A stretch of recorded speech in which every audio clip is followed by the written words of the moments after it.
Okay, it is 6:30. Welcome to you all.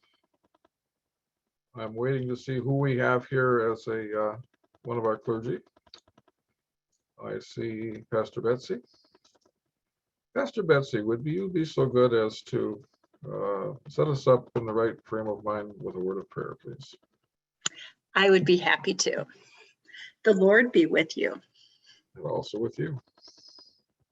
Good and gracious God, we give you thanks for this opportunity to gather together in this way, to have conversation, to learn, to discern. We pray for all of the kids and the staff of Caterpillar Learning Center and all of the transitions that they are going through. Help us as we discern how you are calling us in the short term and in the long term. In Jesus' name we pray. Amen. Amen. Well, welcome to you all. I'm going to start with a very flashy little slideshow that we put together in a hurry this afternoon, not to impress you, but to help us organize our thoughts as we go ahead and try to present information. Before I do that, I'd just like to say that we have a couple of purposes for this meeting. First of all, we have a lot of questions that are unanswered and a lot of information we still have to collect. So we're going to share kind of what we know now, where we're at in the process, but we're also hoping to hear your questions and any suggestions you have, with the goal of taking your comments and what happens in discussions tonight, and trying to form some Q&A mail outs, some preparation that we can provide to the whole congregation in preparation for the meeting next Sunday. So this is not so much us presenting to you all of the options and all the information we have, as it is you helping us to craft the responses we need in order to make sure our congregation is as informed as possible under these trying and kind of challenging circumstances. So with that, I'm going to share my screen here and go walk through our process here a little bit. As the screen is up, some other people will be chiming in here to talk. So this is an informational meeting. It just happened. I just happened to run across a slide that had a butterfly in it to coincide with our Caterpillar theme. Hopefully our Caterpillar gets to that point. You know, this thing is going pretty slow here. I'm trying to figure out how to get past that. I might have to, instead of giving you the full screen, I'm going to just escape here to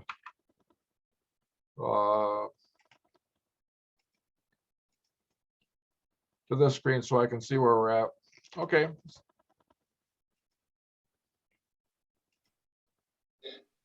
So what happened? There were negotiations going on in early this year after Caterpillar did not renew their lease, and the lease went month to month. And in the course of those discussions, mostly by Pastor Peter, it sort of became clear that Caterpillar was having some financial problems, and they were presenting those as being kind of difficult. The lease became month to month, but on February 3rd, the management of Caterpillar, Monarch Healthcare Management, gave notice that they would terminate the rental agreement effective on March 15th. On Sunday, February, that's not February, yes, it is February. On Sunday, February 6th, the executive committee met to begin planning a response. And in that planning, there were a lot of discussions about options and how to approach this. But what it's boiled down to for tonight is these basic questions. I think Karen Josephson had helped us frame these things. Karen, would you kind of introduce these things and expand on them? Sure, I'd be happy to, Michael. Yeah, so as as we kind of take a look at what our options are, it really is, how do we faithfully respond to this loss of the Caterpillar Daycare, both in terms of our mission to the students and the staff of the center, as well as the finances. The options that we really have here are, first of all, continue our mission of providing a safe space and for affordable health care for children that are in our community. So continuing on the mission that we've had for as long as we've had the daycare here. The second option would be to identify alternative mission partners or mission partner tenants that could help offset some of the mission and the operating costs of Prince of Peace like we have today. The third option is don't pursue tenants, keep the space internal, and then adjust our budget and mission accordingly. So those were really kind of the three possible options that that are viable options. So holding those And- three courses of action in mind, you'll see more detail later. And this isn't quite the way this will be presented to the congregation next Sunday, but it's the best way to set it up to get information out to you right now. For an impact of an overview of the financial impact, I think Krister was going to speak to this a little bit. Yeah, it's sad, but this is a reality that we have been living under for a long time. And in the olden days, when I was treasurer, we discussed what would happen if our tenant then dropped out for some reason. And $80,000, as we can see, that's 15% of operating budget. If we consider a situation where we cannot find anybody else, well, I guess my number one choice then would be that everybody tomorrow added 15% to the current, what they have previously been given. And we would, at least as a church, be able to continue to operate without really worrying about things. On the other hand, would that not happen? I mean, obviously, we need to balance the budget at some point of time. That is a very big gap. And 80,000 is basically one person here. And I think we're proud of having the staff that we have here. Everybody's doing a fabulous job, and I don't see how one could meaningfully reorganize the church staff. But that would be the ultimate long-term reality if we cannot find a solution. Thanks, Krister.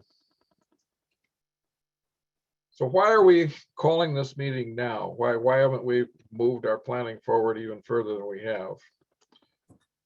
Well, it's a little hard to explain it, but as we first approached this, everybody on the executive committee and the council wanted to see what we could do to keep continuity of services. We hated to see Caterpillar go away. We hated to see the impact on those families and on the life of the church. And the only way we found out very quickly to have that continuity of services was for Monarch to would agree to continue operating the Caterpillar Learning Center under their license. We had thought maybe we could get somebody who had a license to come in and operate and just take right over from Monarch. It turns out that isn't the way it works. Anybody coming in to operate, even if they're doing exactly the same thing with exactly the same equipment and so forth, needs to have a new license, because a license is site specific and not operator specific. So we'll talk about a little bit more later about what steps were taken along that line. But the reason we're doing this now is that Monarch was really reluctant to continue at all unless we could assure them that steps were being taken to make sure that they didn't have to continue operations indefinitely, that somebody was taking steps to make sure that a new operator was going to become licensed and take over. So to preserve that option for the congregation, not that it was a choice to do that, but to preserve the option to do that, we decided to take every step we could to satisfy that condition that Monarch was operating under. So what has been done so far? Well, at the council level, the first thing we did was create a work group Passed a motion by the council to create a work group that Rick Rothhausen is heading, and I think you know who's on it. Some of the people are here today. I won't go through that all. The council authorized the work group to negotiate with Caterpillar to continue until a new license could be obtained. And the council authorized the work group, council authorized the work group to apply for a license on behalf of Prince of Peace. Again, this was not a choice to proceed. That was not a choice that's what Prince of Peace was going to do. But unless we were to apply for the license right away, we would be pushing back the date at which operations could continue or could resume. So to minimize any loss of income and to keep that option open, we authorized the work group to apply for a daycare license. And then the council called a special meeting of the congregation. And now to what the work group and finance committee have done. I think the first thing, let's see, was Deb Cordes, were you going to speak to this? I'm not sure if, Deb, have you joined us? I can't see everybody on the screen. Yep, I was on mute. Okay. Assessment of options, it really comes down to a couple of choices. And I almost think of it as a decision tree.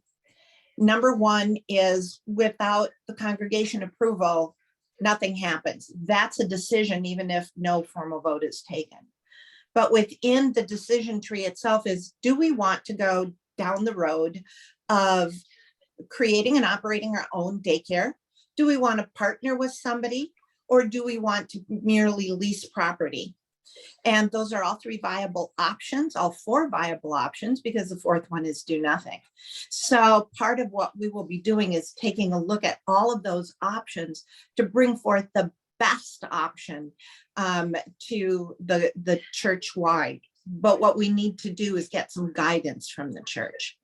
And then I'll come back in when we talk a little bit about the licensing application process. Okay. And then to discuss what's been going on with our negotiations with Monarch Healthcare Management, I think Rick has been the lead person on that. Rick? I'd say I hope to hear from Clem and maybe Tilly.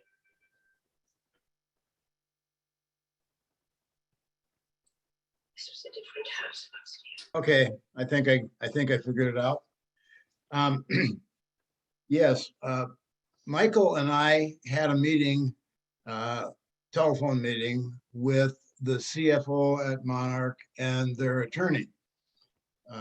They made it quite clear that they did not want any more exposure to child daycare. That's not in their core competency, and they were anxious to get out of it. And we indicated that we were interested, if possible, in crafting a way that we could continue operations at the daycare center, and that the only way to do that was if they retained the license for a period of time. They weren't real receptive, but Mike's smooth tongue got them to agree to listen at least. And so we talked about what would they need in order to do that. Number one, they had to see evidence from Prince of Peace that we were serious and not just talking. Thus the license application, which we haven't done yet, but we've been authorized to do that by the council. And so we've been talking about that. They suggested a number of things that weren't satisfactory to us, and we'd agreed to talk again. We haven't heard back from them formally, their CFO and attorney. Another individual has called me and introduced himself as a part owner of Monarch, whatever that means. I don't know if it's a partnership or if he's a stockholder or what, but they were interested in if we want to go forward, did we want their equipment or not? And I said, well, we would be very interested in acquiring their equipment because buying everything new would be way more expensive. However, we needed to work out whatever this interim agreement was so that we had some time to work with this, because at best, we've heard as little as 45 days and as long as 6 months to get a license. And at the first meeting, they informed us that, going clear to the 1st of April was a long-term thing for them. So, however, this fellow that did contact me, he's trying to sell the stuff. He knows he hasn't got a hot commodity. He's got a bunch of used toys, used tables and things like that. So I think that he would like to see us acquire it. And he suggested, well, the easiest thing to do is we just operate like for 6 months and you do what you have to do. And then we'll sell you the equipment at that time. That is not, I don't think that's viable because of the way this whole thing came down. If they had devoted some senior executive talent or even support to the daycare, I don't think it would be in the place that it is now.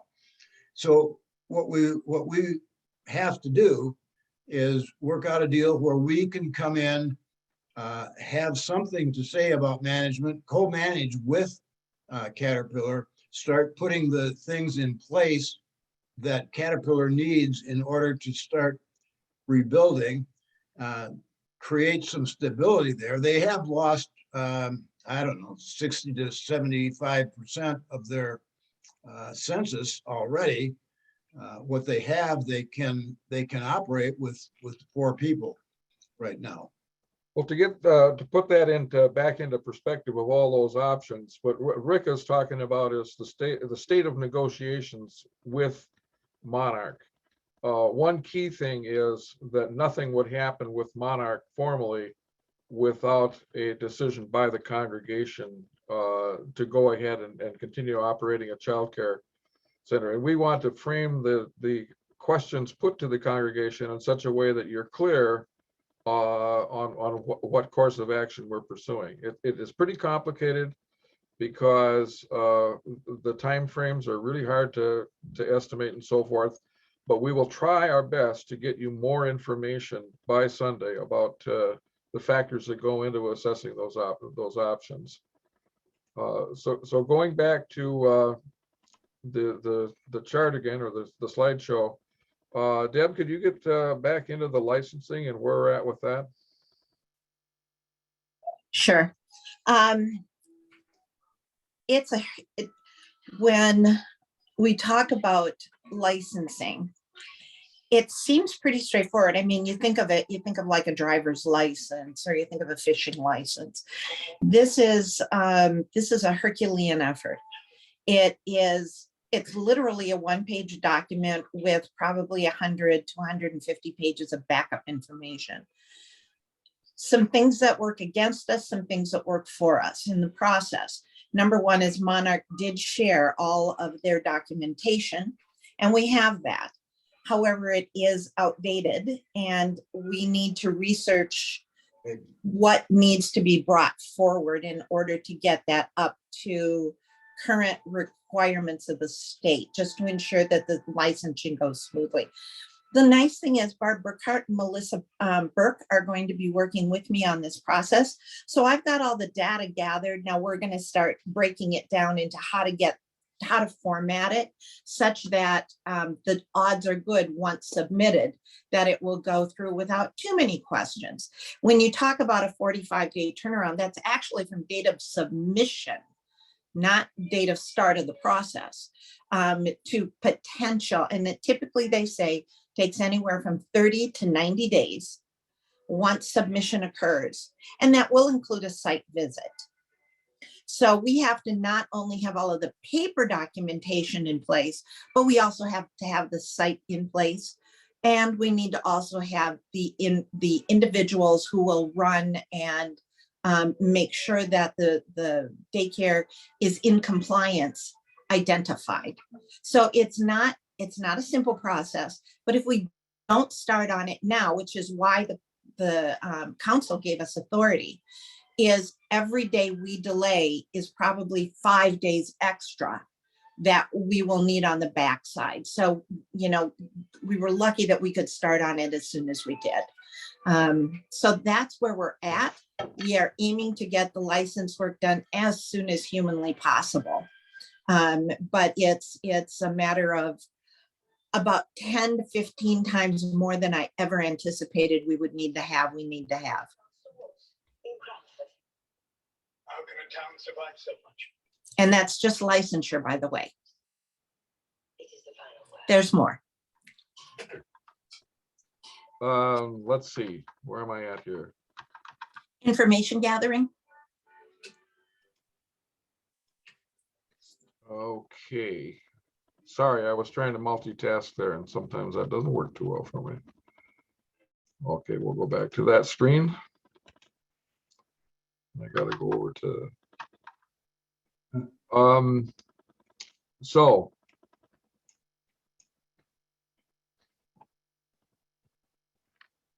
financial planning.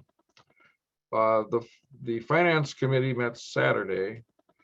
Our goal is to create do the best job we can of estimating the financial impacts of each of the options that we present to the congregation. We have identified a small work group to help with that. Let's see who is on this call that could help with that. Dan Wagner, or can you speak a little bit to what the finance committee talked about?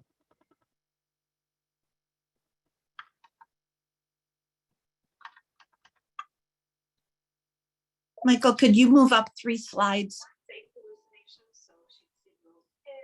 Next one down. Okay. There we go. Oops, no, I can't see the chart there. What we talked about essentially was to identify what I would call a host of issues that needed consideration if we were to proceed down this alternative, which is a great alternative, and that is to operate the daycare center. One of the most significant, of course, is liability consideration and forming an organizational structure that possibly would exempt the church council and have a small group that the director would report to, which would then limit the possibility of problems with our current governance structure. Also, we talked about methods to approach that. So as was said before, we are in a fact-finding basis, and it will take a while to get past that. That's why we need your help. And with that, unless some member of the work group or finance committee has something to add right now, I would just open it up to your questions and comments. Yeah. Hey, Michael, this is Karen. The one thing that I know we did talk about a bit at that work group meeting was the whether there's a need for daycare, especially with the combination of, you know, some people doing work from home. Chris Thornton, I'm not sure if Chris is on, but he shared that both he and his wife were doing the work from home and having the kids at home at the same time. And let's just say it was less than ideal. It sounded like there were some other investigations that did indicate that there is really a crying need for daycare. So, you know, it is a viable mission. Okay. Thank you, Con. That reminds me, that whole marketing piece, I think, is something we did talk about, and that includes some work that Dan Wagner did in research from Bureau of Labor Statistics on the demand for childcare services and workers. So we're pretty confident that the demand is there. The other thing that's not on the list so far that I just couldn't get to for the presentation was a list of the contacts we have made so far. We have talked with one other faith-based childcare provider organization and well, two actually. We intend to reach out and to the Synod and other sources and find out what the experience of other congregations has been in providing childcare. We have reached out to associations and information referral services such as the Minnesota Child Care Association. So we are active in an information gathering way. And if you have any suggestions of people you know who have specific expertise, particularly in managing one of these operations, we'd love to hear it. Let's see. Gus, I think you're raising your hand. I have two questions. First of all, have the employees of Monarch Daycare or Caterpillar and also the parents of the children who have children at the daycare, have they been notified about what's going on? That's my first question. And the second question is about the Monarch or Caterpillar company. Have they been acquired by some other outfit that's having some influence on this whole deal? To the first point, yes, the families and staff have been notified. In fact, the census for the child care operation is down quite a bit, and so is the staffing, and many of those are leaving as of next week.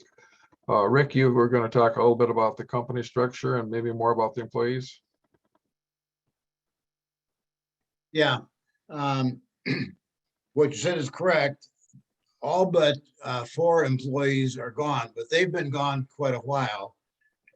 And Monarch has been employing temporary people through agencies, and I'm told they're paying $25 an hour for that. I was surprised it wasn't more than that, but that complicates their cost structure and is, in my opinion, a big reason why they've lost a significant amount of money. Monarch is a large, or I don't know how large, but they are nationwide. They've got offices around the place. They have not been acquired. I don't know if they are I have no idea what their financial situation is, but I doubt that it's an acquisition that has prompted this. I think it went from being a cash cow, more or less, to them to being a cash drain. And I don't think that I doubt that they have dedicated much senior management talent to the operation. It's pretty much been a standalone. The manager here can ask Jill over at the Senior Citizen Center that Monarch runs for help now and then, and may or may not get it. The employees, when Monarch or when Caterpillar put in a 5% increase this last year, Monarch, now this is hearsay, I guess, because that's what's been told to me by their people, that their staff was promised a raise, and Monarch had agreed to that. After they put the 5% in, it didn't happen, and it was never going to happen. Thanks, Rick. Krister. Yeah, I suspect that the question might have come out as us thinking that it really was a small operation. And not everybody probably knew that the daycare actually was owned by a larger corporation, because it seemed a little bit more personal, lower level. At least that was my impression. I'm scanning the room to see who has questions. I can respond a little bit to what Krister just said. I have been at the facility a number of times when parents have been either dropping kids off or picking kids up in the process of trying to find out what it's all about. And they all think very highly of the staff there. And they're pretty sad to see the thing close. It has done very well as a small organization that gets to know their kids, and the kids are pleased with them. So it does operate as a very small business, and I think that's a good way to do it. The other way would be to get all the support teams and everything and build in a lot of overhead and then do quite a bit more. But this seems to be making them happy. Hannah, I've got this. Can I speak of just a bit to the history of the center? sure. My kid, You and I know but the history. no, I'm going to just give the very abbreviated. My kids went there. When my children were young, it was Lake Ridge Childcare. It was independent, but semi-affiliated with Golden Living Center, which is the same facility as Monarch. At the time when Monarch bought the nursing home, then they also inherently acquired the daycare. At that time, the director, who is a wonderful person, attempted to break off from the nursing home and run the daycare herself. She was going to just buy the business. They said no, because I think the nursing home may have seen it as a good return on investment, where it was making a substantial amount of money and it wasn't an exceptional amount of cost compared to the care for the nursing home. So that's where that landed. My impression, this is beyond factual at this point. This is my impression, is that Monarch never wanted to run a daycare. They wanted income. So maybe to Rick and to Michael, as you're thinking about trying to negotiate with Monarch, I have no belief that they want to run a daycare. They want to make the money from a daycare, but they want nothing to do with the operations. And as a parent, the quality of care for the children, the teachers that were present, and some of the stuff that I heard offhand dramatically dropped from where it was. Obviously, this is 10 years ago when my kids were there, but I would not use any of the reliance on their current staffing, current management, or whatever as a grounded place for establishing a childcare center. I also have a long list of questions if anybody wants to dive into that, but I can wait and see if other people have the same questions and we can get back to those. Thank you. Let's see who's got a thought now. Cellular's goal is that they provide wireless service that helps people communicate and connect. We offer a variety of no-contract plans. Customer service team can help find one that fits you. To learn more, visit. Let's see. There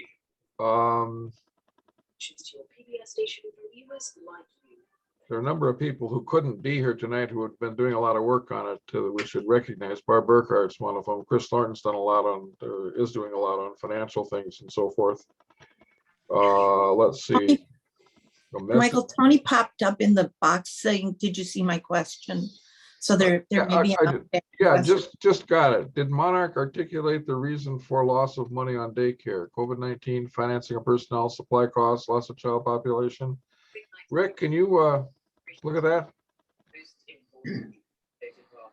I can speak to it, but I don't believe anything that I've said that has been said to me, because they blamed it on COVID, but the census didn't drop because of COVID.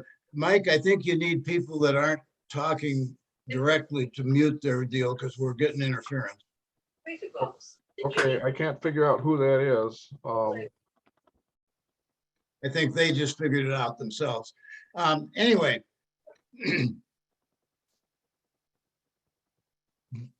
what the prior speaker said is exactly true. Monarch did not want to get into the daycare business, but they thought it was going to be a good return. And they never bothered to learn the business at the executive level. And so the daycare got zero support. In fact, if what I've been told is true, they got lied to by senior management. That would cause any facility to suffer in performance. Let's see. Tell me again exactly what I'm trying to answer here, and I can maybe refocus. What were why did they lose money?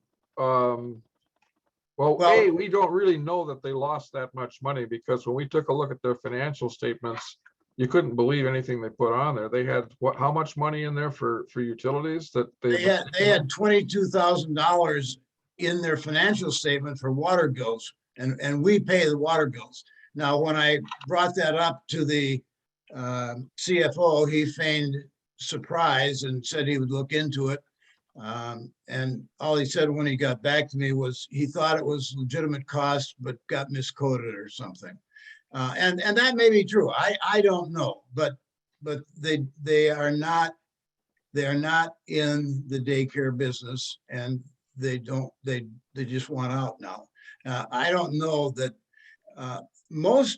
probably a significant amount of their staff through 2021 was temporaries, which was jacking the price up considerably. And that's how that I think is the primary reason that they showed such poor performance. Had they paid their existing people some additional money, given them some support, and retained people, the quality of care would not have suffered as it did. But I don't perceive that that's a big issue with the current adult or the current parent group. To a person, anyone that I talked to was happy with what was going on there and what their kids thought of it. In a word, or in a few words, I believe their loss was self-inflicted injury. Let's see. I can add just a couple things. In the last couple of years, I've been at Principi's for 3.5 years. They've had 4 directors in that time, plus some space between directors. And so they haven't gotten good support, as Rick said, from Monarch. And with the incredible turnover in staff, probably because they pay very low wages, there hasn't been that continuity, and staff turnover is very expensive, and especially when using the temp agencies. So I think that is a big piece of the financial problems they were having. I just want to chip in something here.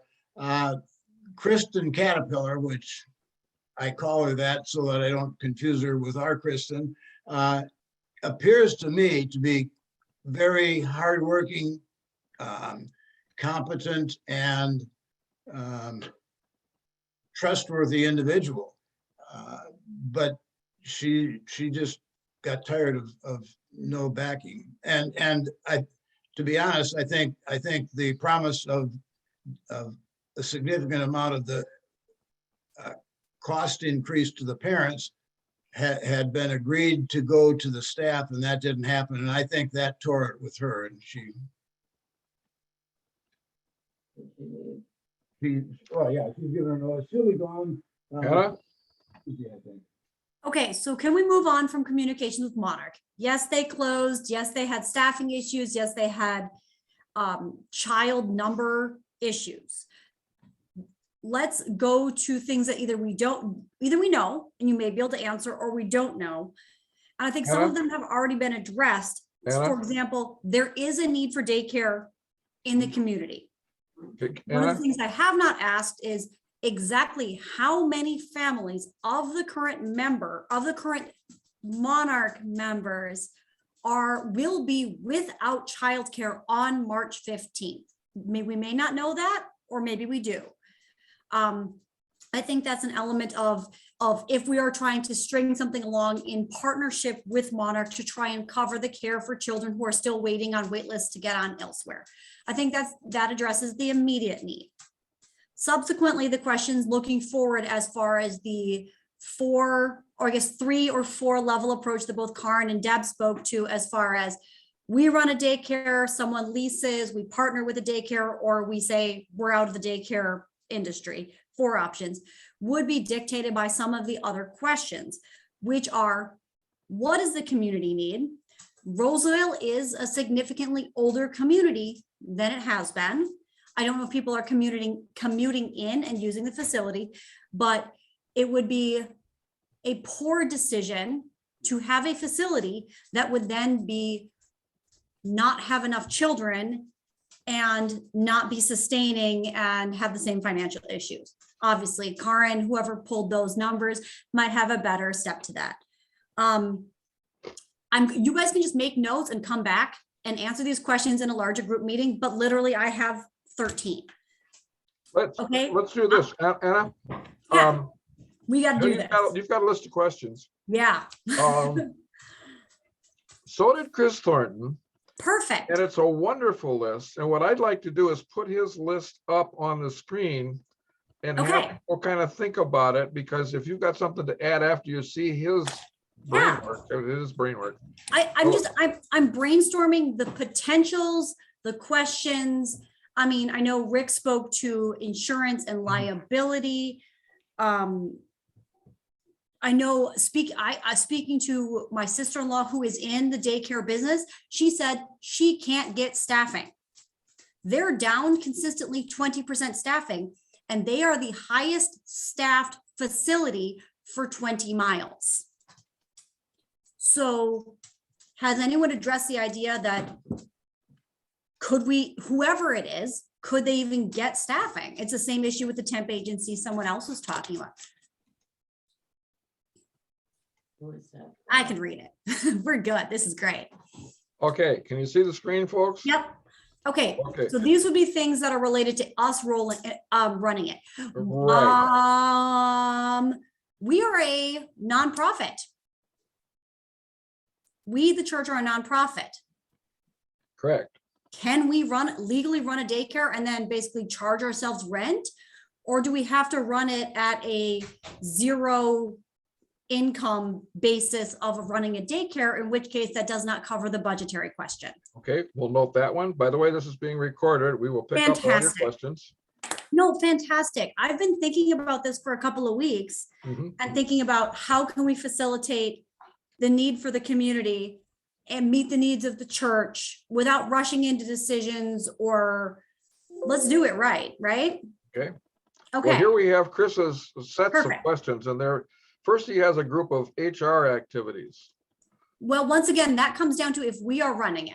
If we go to partnership with a lease or another daycare-based facility that then uses our facility, some sort of partnership, that would fall outside our structure. Correct. Okay. Do we have anybody, I mean, is this run by someone in the church, or is the church then basically hiring a director to run a daycare at our facility? Because I don't know that there's anyone within the church that wants to basically use the church space to run a daycare. That raises a good point, that the assumption that we have been making and asked the people who are working on the financial stuff to make is that the entire daycare operation is an add-on. That is to say, we're not looking at absorbing any of the operational costs from our current budget. In other words, we would budget this out and expect it to be a separate thing. So any management costs and so forth would be reflected as just the, no, we're not going to charge back some administrative costs and so forth to Prince of Peace. That was our understanding. Okay, legally, and as far as a church nonprofit, I don't know the rules about how a church can run a daycare, but daycares are for profit. I'm just throwing that question out there because it's a little bit careful. And does it need to be built as a separate business entity that would then pay taxes? Right. Or is it desirable to do that? And those questions are under review. Yeah. Yeah, absolutely. That's a legality. Okay. So primary questions, community need, how many children are immediately impacted? What is the church legality as far as running a daycare?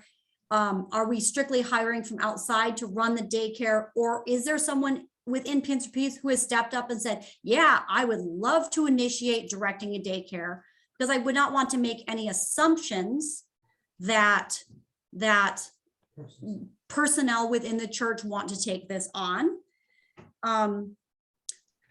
Do we have any survey of people who currently run daycare facilities? I know you said you're talking to Barbara, who's wonderful, works in young children, and Melissa, who's worked with young children. I need to interrupt here just a minute. Yeah, go ahead. Okay.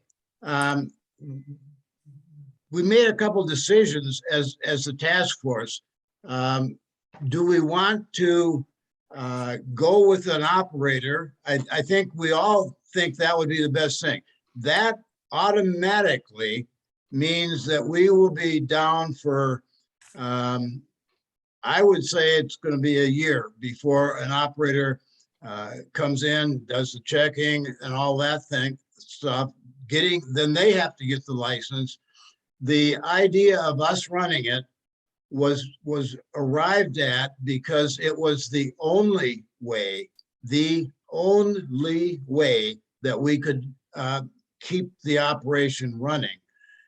And many of the questions that you asked are legitimate questions. They've been discussed by the work group, and we're at a point where we have to decide, do we want to? The other thing that Michael talked about is we don't have an option of losing a fair amount of money here.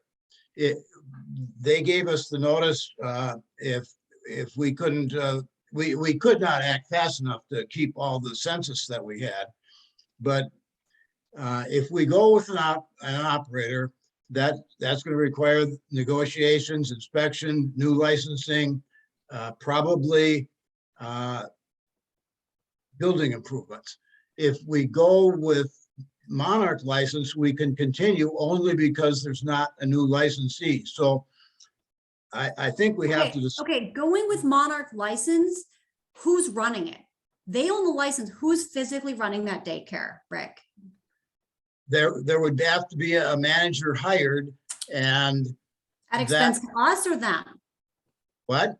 At expense to Prince of Peace or at expense to Monarch? I'm just trying to figure out, because in the, we're looking at. If you want to be on the work group, you can negotiate with Monarch to do that, but those are things that we have to talk about. We have not gotten them resolved yet. I just want to make sure, looking at the March 15th deadline, I don't see any way that Prince of Peace is going to have a daycare in place in order to maintain continuity of care for the children that are currently there. So but it could potentially be done if we could work with them and get a financial arrangement where we would not charge the rent. That would give sufficient money to them to continue operating. Okay, would there be a time? Yes, yeah. Let me speak to that, the overview of that. In negotiations with Monarch at first, they were reluctant to do it at all. Then they said, well, maybe we'd extend to April 1, which was just a non-starter because you can't get a license in place that quick. So if we could get them to extend until we could get a license, that's one option. Then that arrangement would also include an option for us to be involved in, have input into the management. So that, for example, we would undertake to do the screening and basically have a sign off on staff that were hired. We could do recruiting for them potentially. We would have to negotiate all that stuff, and we'd have to do it quickly. If we had properly cleared people with background checks and so forth to come on loan from another facility, we could operate in that way. So there may be some options. It's a stretch. It's a long shot, but it is possible, which is why we're preserving the option. You now have to repeat it because Anna just rejoined, or no, she disappeared again. Did you lose connectivity, Anna? You're muted, sorry. She was here for a moment and then Recording. disappeared. Oh, Yeah. oh, okay. I'll try to be briefer this time. Oh, An- sorry, any- Anna, Anna's on mute. Did you hear anything that I was saying? Okay, I can hear you. Go ahead. Okay. Any agreement that we reached with Monarch to continue operation under their license would involve an agreement that we would have input into their management process, would help recruit and select the staffing of it, and have input into other kinds of key situations. So essentially, we would be a shadow partner of theirs in operating so that we could control the direction that it was going, on the assumption that we would be taking over either permanently or in a transitional period as the licensee. How long is their license good for? Deb, do you They're current. understand that part of it? It's renewed annually. So are we But talking it's- January 1 or? They went through, that's a good question. It is a good question. I know they had their annual inspection just last fall. So I'm assuming it's sometime in the fall, but I do not have a date. And when we talk renewal, I don't know if it means that if they don't renew it, they lose it, but they can give it up. So. Well, so I think using that licensing date would fix a timeline on Prince of Peace's next choice. Obviously, it looks like long-term partnership with Monarch does not seem like necessarily the best choice. I see Deb's face making that face, and it's fantastic. But I think at the time of relicensure, there will need to be something else in place.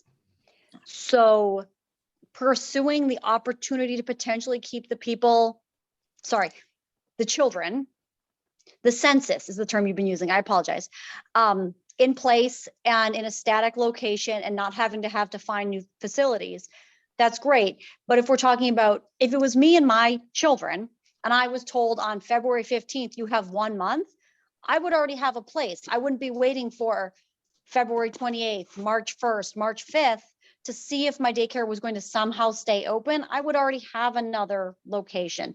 So I'm really wondering is how many kids are saying, yeah, we really need this particular facility to stay open. This is all we could get into. We can't get in somewhere else. There are 'Cause we 9 could jump- kids in the daycare right now, and they're Cool. trying to get out. Well, okay, so they're trying to get out. I guess the question is, of those 9, do we have 9 as of March 15th that have nowhere else to go? Where as a church, I feel compelled to care for our community, right? This is a problem in flux. We will know more before next Sunday than we do now. Great. I expect that we may even see this option totally foreclosed by next Sunday. I don't know. Okay. It's a fast moving thing. Yeah, and I expect them to be tough to work with. Yeah, so a lot of what the discussion around the costs and benefits of operating it ourselves really may boil down to, do we want to do it on a permanent basis, or do we want to take time out and get a provider in there? And I think, Rick, you had a judgment that to get a new licensee in here would take between 1 and 2 years.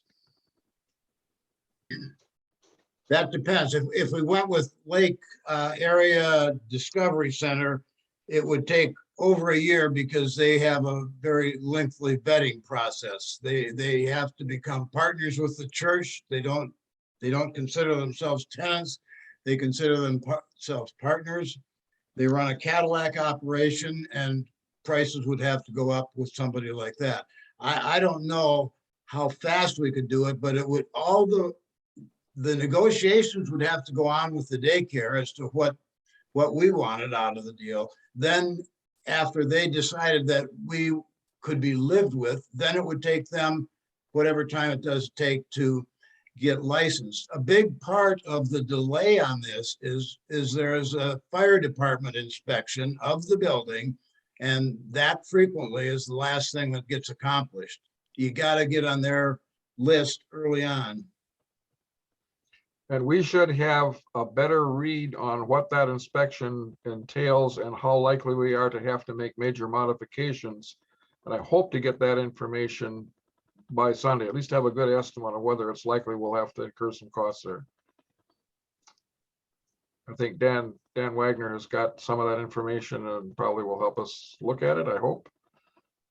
Yeah, I saw on the list some questions about building improvements, capital type expenses, whether it would be a new leasing or this partnership of things that a new tenant would be looking for. And I know those were some of the things that Lake Ridge was looking for initially as well. So I would not expect those asks to go away. I sent to the office the detailed 32 pages of inspection that we were involved annually with the daycare center manager. The Monday morning crew was responsible for fixing exit lights, for doing painting, for all the things that had to be done so that we could make that. And we did that last November. That's when that occurred. Now, regard to the sprinkler system, I'll work with, get a hold of him, Dan Newhart, next week and figure that out. Thanks, Dan.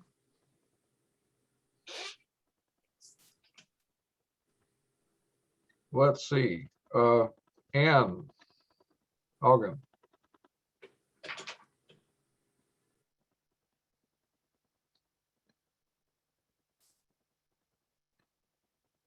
I know our neighboring churches have daycare operations. Presbyterian Church of the Way and St. Christopher Episcopal. Have you contacted any of them? And I'm wondering if their census is full. It concerns me that this is, the deadline date is really soon. And our parents of the daycare definitely need to know some quick answers. Who is familiar with what resources have been offered to parents? I don't know what resources has been, but I know I spoke with Presbyterian Church of the Way and Shepherd and Roseville, and Shepherd and Roseville are full. They don't have any openings. Presbyterian just became their own daycare operator and they had 2 openings, but it is unknown what ages, whether there was an age match there or not. And so we really talked more process. I don't know what those other children are doing at this point, but I know other churches are going for a couple of reasons. Number one is the big building complex that's behind Byerly's. They estimate there's going to be 1,800 apartment units in that complex. And right now, one of the comments from the Roseville area school system is they're very concerned on the pressure it's going to put on the elementary schools. And that will then be also reflected in the need for daycare. And so I think what you're seeing is some ramping up in anticipation of those families coming in. That's what I know. Thank you. We've been in this session for an hour. I'm willing to go on further. But I think our expectation usually is that we try to do this in an hour or so. Are there any final questions or concerns you'd like to raise? Just thank you for the time to discuss this, and we'll get back to you in a different modality later. Yes, we will get back. We'll do our best to extract and try to shape our Q&A materials and so forth to respond to these questions. Yeah. Hey, Anna, could you send those questions along? Michael's going to put up a slide that shows the contact. If you could send those, that would be awesome. I actually didn't get that slide done. I got mine. But basically what you just need to do is call or email the office to Kristen. We have created a kind of an information repository there on our drive, and she will make sure that it gets archived and distributed as necessary. Yeah, and some of, obviously the questions aren't ones that I expected answers to. They're more hypothetical or things that we need to be asking of both ourselves, the community, and future partners with license, with other licensed daycares or whatever. But Absolutely. things that we need to be cognizant of if this is the process we're going to go through with. So, yeah. So is it the case that you want, if we do have questions that come to mind, we should send them to Kristen Yes. and she'll get them to you or to whoever Right. needs them? Okay, She will distribute them to the work group. We will be working on other printed materials and prepping people to be responsive next Sunday. Hey, Michael. Deb? Yes. Since you mentioned Sunday, my question is, in the materials that have gone out or the stuff online, it talks about, so you can make a decision and vote, and I've seen some questions. Is this a vote that then, are you looking for our opinion in a vote on Sunday? Or is this, okay, the church is voting to go forward with such and such? How binding is this vote next week? Very good question. With respect to the major branches in that decision tree, it would be binding. If the congregation votes to no longer have a daycare operation at Prince of Peace, that, as I see it, would be binding. It's always subject to modification from the floor, but I expect that that's the motion that you will be presented with. I would expect, Michael, that if we at the time to say, no, we are not going to have a daycare now, if someone approaches us in 3 years to say, hey, you have a great facility, we'd like to have a daycare there, there's nothing stopping us from revisiting the question, correct? Absolutely. And also Perfect. Another thing that's going to be difficult in the discussion, it hasn't been so much now, is that I'm sure many of our members will have ideas about alternate uses other than daycare for that space, other directions we can go with it. We simply will not be able to explore all of those kinds of ideas in our congregational meeting.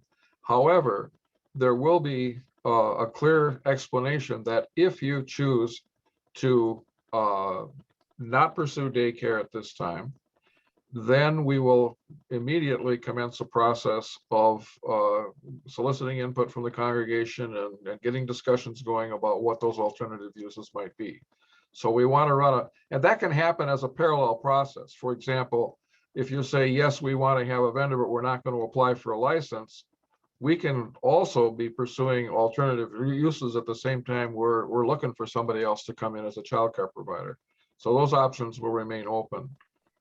But the decision that I would hope we make binding is either do childcare or don't, and Prince of Peace does it or not.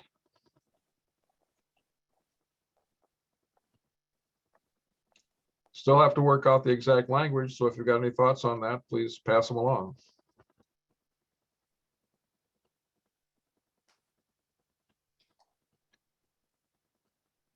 I just want to say that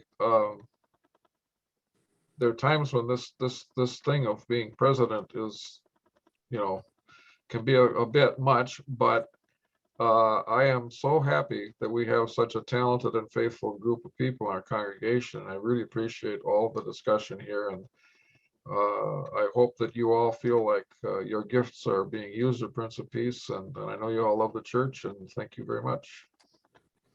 Thank you for all of you who are serving on the committee. It's a big, big job.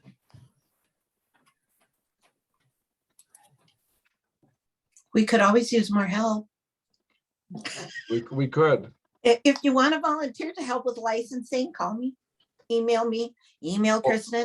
Or any piece of it. Yep. I would ask though. Hey, I'm sticking for mine. I would just ask that if you have, if you'd like to gather some information and have conversations with some other organizations or whatever, please feel free. But please let Kristen know what you're doing so that we can keep the group coordinated. And with that, I think the other thing we could always use more of is prayer. Please, Betsy, I'm going to make you the opener and the closer.